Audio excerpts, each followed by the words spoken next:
chatakanakira tongotaura chokwadi kule.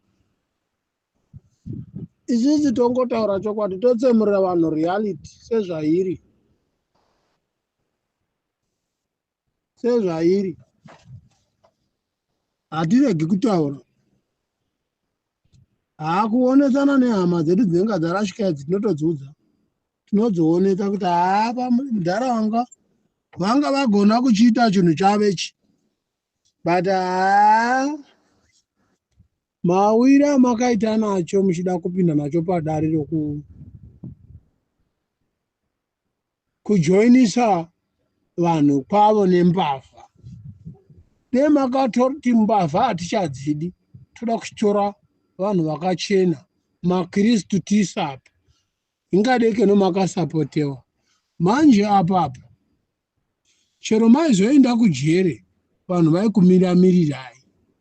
Hino kana mukaenda kujere muri vanhu vezanu PF. Zanu. Baba munonyura. Hati munoona kuti vana Job Skala vakunzi vane kenza vazodai vandorapwa kukinya vazondodai kuexile kukinya kuzodai akazodai vachizodai. Hazvisina musoro. Ende chirwere ichocho vanhu vezanu PF vanochigadzira. Ende fanuka eji yenyu ikaiswa mujere nhasi. Makorokoto mukapedza kana mwedzi muri mujere. Mwedzi muri mujere. Ende mukatoita 3 months muchirarama.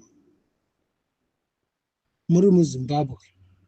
Mwari akuitire zvakanaka. Ndarageza. Kana dei manga muri vamwe maitotiza. Motobuda. Motorova pasi. Mukakona kufurwa mota ichimhanya.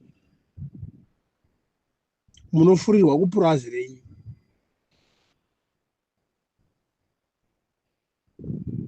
Makona kufurirwa kupurazi renyu.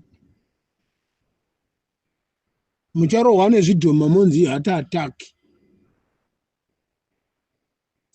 Toda kuti tikuudze chokwadi. Vamwe venyu varipo vakatofa gore rapera irori. Vachiopozana naMnangagwa vakanzi heart attack. Vakanyura. Mudhara wakangonzi heart attack, wangonzi wadai azodai akadai. Watofutsirwa. Ende Mnangagwa haana kuendako. Ende chimwe chinhu chomunofana kunatsokunzwisisa panyaya dzepolitics dzezanu PF. Iri generation rana Chris Mutsvangwa iri. Generation rana Chris Mutsvangwa iri. Harisiri generation rokuti ndirama real ovet. Ndokurambirana nemini. Because hakuna mwana akaenda kuhondo ane 15 years. Hakuna mwana akaenda kuhondo ane 20 chakuti years. KuMozambique. Vazhinji vakanga vachikidnap vana 23, 25, 26, 20 to 30 and above.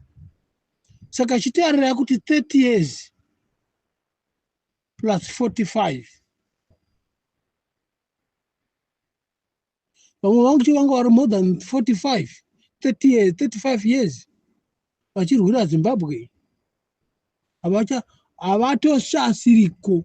Awa maovheti avako awa ndokujoinisirwa.